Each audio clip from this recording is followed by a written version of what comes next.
पुणे शहरासह ग्रामीण भागात सध्या जोरदार पाऊस सुरू आहे। सोलापूर रोड, लोणी आणि वाकवस्ती परिसरात सध्या पाणीच पाणी झालंय। अनेक घरांमध्ये पुराचं पाणी शिरले। घरात पाणी शिरल्याने नागरिकांचं प्रचंड नुकसान झालंय। पुराच्या पाण्यामध्ये अनेक वाहनं अडकल्याचं सुद्धा पाहायला मिळतंय। पुणे शहरासह ग्रामीण भागात जोरदार पाऊस सुरू आहे।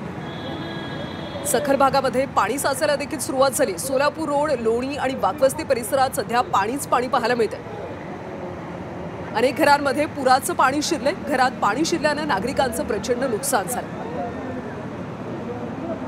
दरम्यान या सगळ्या पावसासंदर्भात आणि नेमकं काय नुकसान झालं या संदर्भात अधिकची माहिती घेऊयात। आमचे प्रतिनिधी निलेश खरमरे सध्या लोणी या भागात आहेत। निलेश, कालपासून सध्या पुणे आणि ग्रामीण भागात जोरदार पाऊस सुरू आहे। कशा पद्धतीने नुकसान झाले, बचाव कार्य कसं केलं जातंय? नक्कीच कल्याणी, मी आहे खरं तर कदम वस्तीमध्ये आहे। या परिसरातली तुम्ही जर बघत असाल तर अक्षरशः लोकांचे पत्रे, घरे हे सगळे वाहून गेलेले आहे। या परिस्थितीला जबाबदार हे प्रशासन आहे। वस्तीमध्ये राहणाऱ्या लोकांकडे दुर्लक्ष होत असल्याचा आरोप करत इथले कचरे म्हणून ग्रस्त आहेत ते या ठिकाणी पाण्यामध्ये आंदोलनाला बसलेले आहेत। पाण्यात बसून या ठिकाणी ते सरकारचं लक्ष वेधण्याचा प्रयत्न करताय। भाऊ, पाण्यात बसून आंदोलन करताय, भावनिक झालंय करणार।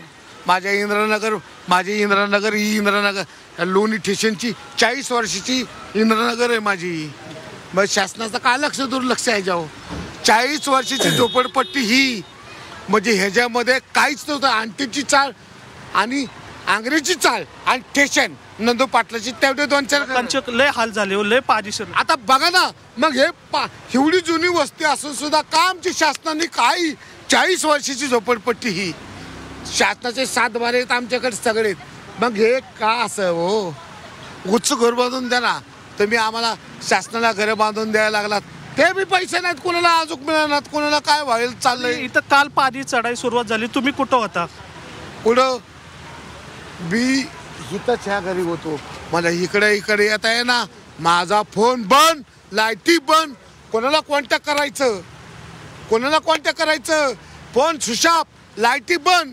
लोकांच्या घरातली भांडी, धान्य सगळं वाहून गेलं। भांडी, पाणी तुम्ही ते पडताळणी तुम्हाला मोबाईलवर लावून देणार आहे मी।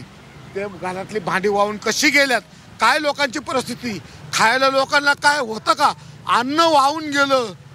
आणि माझी मागासवर्गीय पोरांची परिस्थिती इतकी वाईट झाली। लहान लेकरं माझी कुठं मी ठेवणार मागासवर्गीयांची। झोपडपट्टीमध्ये कोण चांगला माणूस राहत नसतं हो, मोठा माणूस।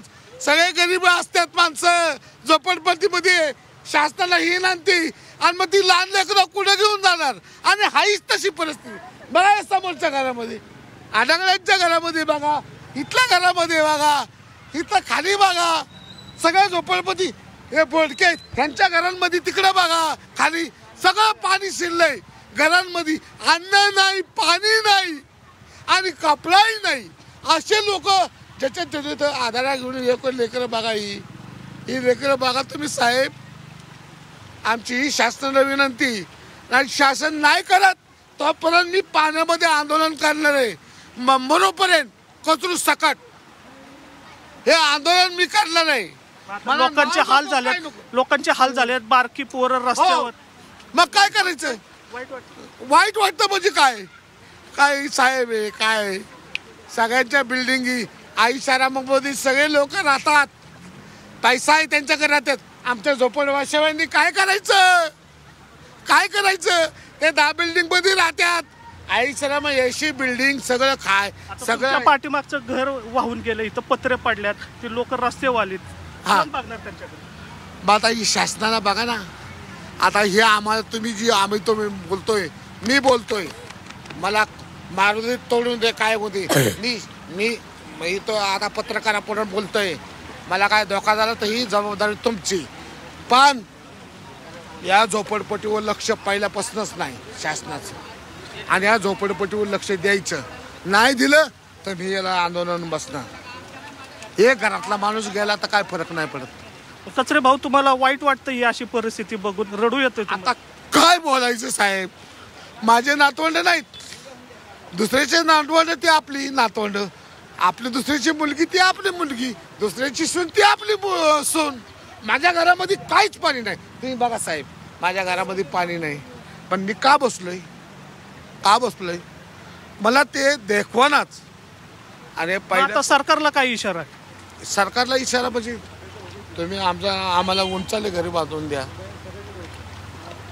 ते शासनाचे घर आले ते बांधून द्या, उच घर आम्ही करून बांधू, किंवा या पाण्याची पडताळणी करा.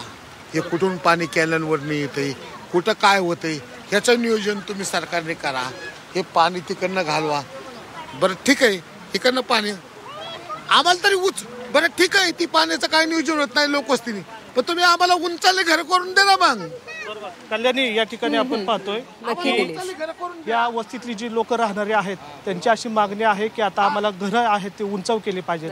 जोपर्यंत हा निर्णय होत नाही तोपर्यंत हे कचरे बंधू जे आहेत ते पाण्यात बसूनच नक्कीच आंदोलन निलेश, करणार असं अतिशय त्यांनी भीषण इशारा दिलाय. परिस्थिती सध्या बरोबर पाहायला मिळते. आंदोलन त्यामुळे करणार. प्रशासनाकडून नेमकी कशा पद्धतीनं मदत आणि बचाव कार्य केले जाते हे पाहणं आता महत्वाचं आहे. धन्यवाद सविस्तर माहितीसाठी.